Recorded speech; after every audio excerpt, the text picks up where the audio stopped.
So here I'm in the basement again, visiting another model railroad, and today I'm with Simon Langon. He is another Ottawa model railroader. We've met a few times, Simon, but not too often. You have been working on this layout for a while. It's what size is it, roughly?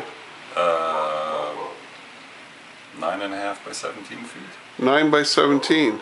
And how long have you been working on it? I think maybe 8 or 9 years. Oh, that's not too long. So how did you get started in the hobby? Like most people, I was interested as a kid. Yeah? And when I became a teenager, I became more interested in other things. Mm-hmm. And then when we had our first daughter, I wanted a nice dad hobby. Sure. So I thought, I'll get back into model railroading.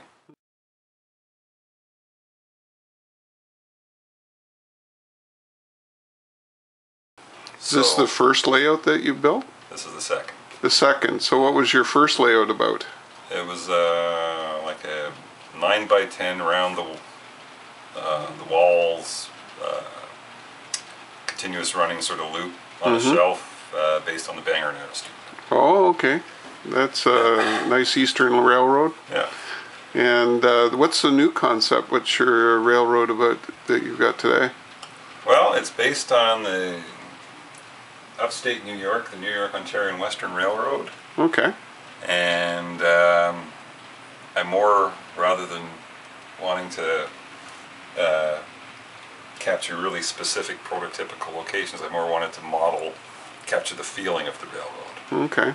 And why specifically that one? Well, you got to start somewhere. There was a picture in Railroads You Can Model, the Sure. old blue-covered Calmbeck. Yes, book. I remember those, yes. And there's I think it's a Jim Shaughnessy picture of 2 FTs going through a wooded valley, and the track is all overgrown, and I think they're hauling maybe 8 cars. And I just thought, oh, that kind of, the underdog kind of, Yeah. you know, appealed to me. So. Sure. So you developed a track plan, I guess? Yeah. Yeah. You have a copy with you today? I have a rough one somewhere. Let's have a look at that.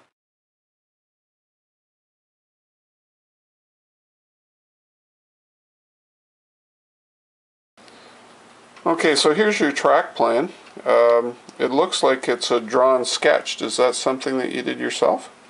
I did it in Adobe Illustrator, and then I just colored it in with pencil crayons. Oh, okay.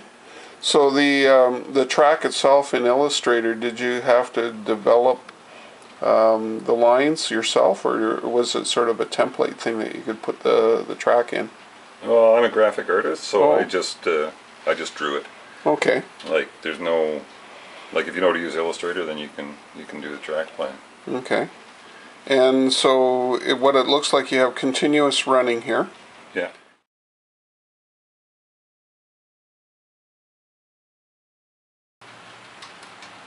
I wanted the yard to switch. Yeah, yard. So you have a yard up here. What's it called? You mean the town name? Yeah. Middleton. Middleton. Okay. And it's a double-ended yard? Well, it has 3, on the actual layout as built, it has 3 stub-end sidings. Okay. And 4 double-ended tracks. Right. And then it's a continuous running loop, and you have another town here at the bottom? Yeah, that's Merrickville, because Okay. the real New York, Ontario and Western had a Merrickville on it, and we have a Merrickville in Ontario. So. Right. And over here, this was going to be a coal breaker, but then I decided it'd be more, I would get more operation and be able to have more interesting rolling stock on the layout if I changed it into an interchange yard. Okay. And the idea is, depending on what mood, what locomotive I want to see on my layout, it'll be an interchange with Delaware and Hudson, New York Central, Erie, any number of railroads that the Ontario and Western interchanged with. Down at the bottom here, I see you have a Y. Yeah, I got rid of the Y because it just didn't fit. I see. That's always a problem, isn't it? I Yeah. guess you wanted it originally because you thought about steam or something along those lines, or What Yeah. was and getting on either end of the train and turning your locomotives? Yeah. I think at some point I'm going to put a Y in at this end Okay. and then run staging tracks along the unused basement wall. Now I see in behind the town there of Merrickville, there's a scenic divide, and then there's 2 tracks in behind. That's what I'm using for staging now. Okay, so you lift cars on and off the layout back there, and then build your trains, and they come out onto the layout. I think that, yeah, I'll do that when I get to that stage. Right. So the railroad is one of many priorities that you have in life, I take it. Yes. Yeah, so this is kind of a thing that you putz at once in a while because you quite enjoy it. Yeah. But there are a lot of other things that keep you busy that don't allow you to do that consistently. Yeah. So what have you done to date then? I saw something that was kind of interesting over here in Merrickville. You had been actually building switches yourself rather than using the commercial turnouts? Yeah. So that was just sort of like one of those like bucket list model railroad things to do. yeah. And how did you learn about doing these kinds of turnouts? I used the Tony Coaster article Yeah. in Model Railroader from I think 1989 or something. So basically, what are the principles? How did you build them? In place?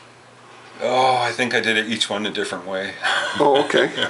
Like at one point, I glued down templates and laid the ties on top of the paper templates, and Yes.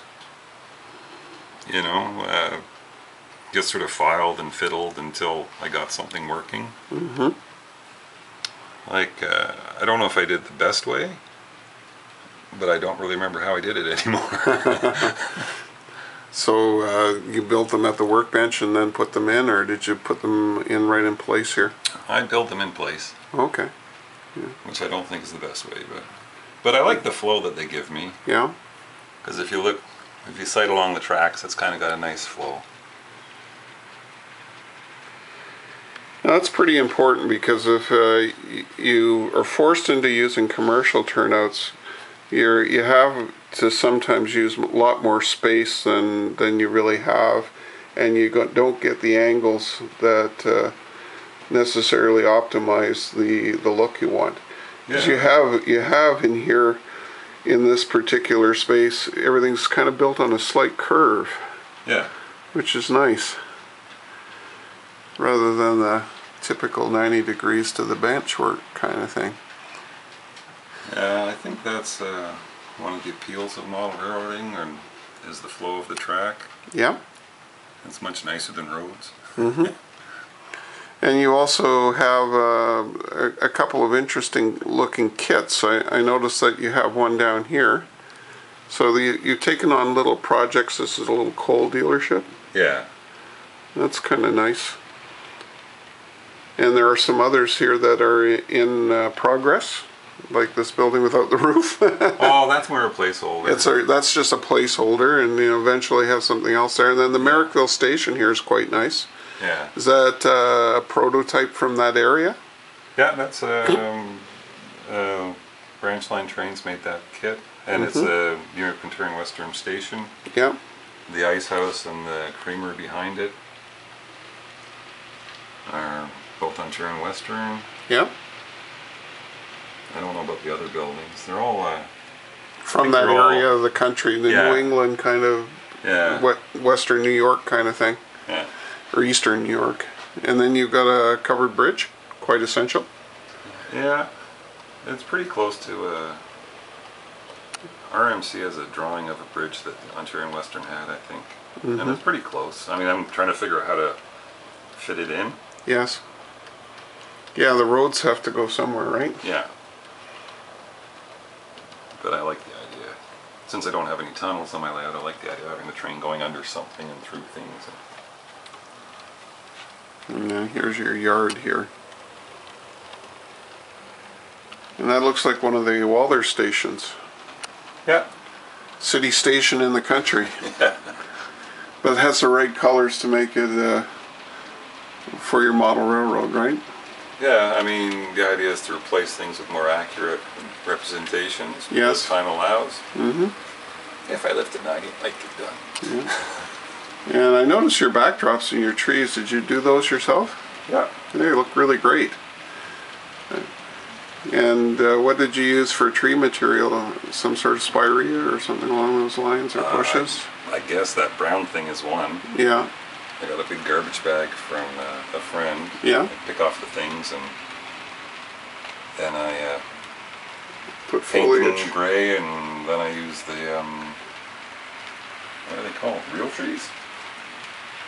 The real trees with ground foam? Yeah. Yeah. Yeah, it makes for quite a nice lush forest. Yeah.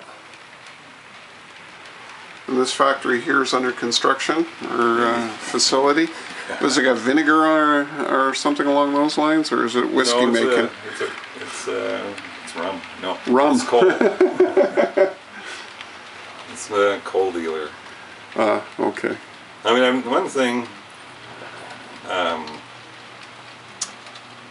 like people give me stuff as gifts, a lot of stuff as gifts. Right. And honestly, I try and fit it in. Mm-hmm. Why not? Yeah. So it was a bit awkward there. It's going to block the switches in the back, but it was a gift from my mom and dad, so Yeah. I'm going to figure out a way to make it work. And it doesn't have to be a coal dealer. Yeah, well, it's a farm, whatever. A seed supplier or something like that, or? Some Valley Fuel. Oh, okay. Yeah. Very nice. And then, of course, you have to have a waterway somewhere with a bridge, eh? Yeah, I gotta have someplace Yeah. to put my canoes. Yeah. It's a Central Valley Bridge? Yeah. Yeah, it's very well done.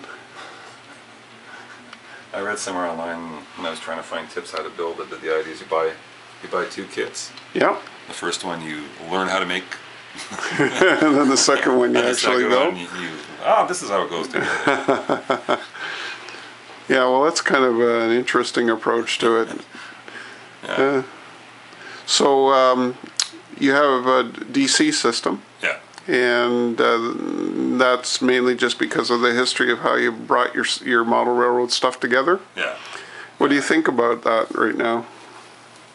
Well, it's simple. Yeah, Like I've gone over to other people's layouts, and it's been like I mean, I've been off doing something, and everyone else is like huddled around the computer trying to get stuff to work. So I'll be laying track while people are troubleshooting the DCC system for like 3-4 hours. And yeah. so Well, it's what you start with too. I mean, you know, it's like anything else. Once you learn the skills and feel comfortable with doing something, then and depending again in the long run what you want to do with your railroad. yeah, For you, it's a display with trains running around and a bit of switching for yourself. yeah, So, you know, the need for multiple locomotives on the same track or whatever is not really there. no, I think eventually at some point I would switch it to DCC, but I've got years of other projects. Yeah. Well, you sure have an artistic knack, because when you look at this bridge scene here, the way the rock work comes together and the way the water lays through and it disappears into the background is quite effective.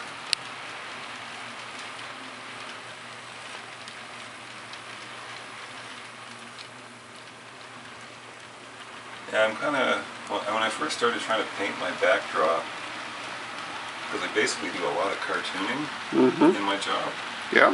pandas and stuff like that, but I started painting my backdrop, and it really looked like Walt Disney. It's sort of, like it was just weird looking.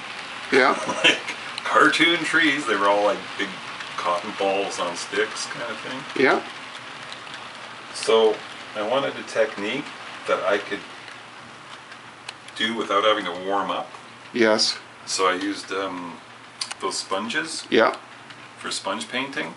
And that did And the then- trick. Yeah, and so I thought, yeah, it blends with the trees in the foreground, and Makes the room look bigger anyway, doesn't it? And just Yeah. extends that to the horizon. yeah, Yeah. And here's your workbench down over here. yeah. One of the many, and yeah, it looks good. I was going to say it's there's actually room to put a model on it. Yeah, well, it's very effective. Well, thanks for having me over today. I really enjoyed having a look at this railroad. There's many people out there in the YouTube land that watch the videos, and I'm sure they're interested to see what you can do in the smaller spaces and how you can get an interesting track plan and running trains and in a basement space. Yeah. And I know one thing I'm really impressed with is the amount of light that you have in here too. I noticed that it's quite nice and bright with all the light fixtures, which really makes it fun to be down in the room. Yeah. A lot of basements are not in that circumstance, so. Yeah. No, yeah, I realized that light was important for me. Yeah. So, yeah. Well, tremendous. Thanks a lot. Well, thank you, Chris.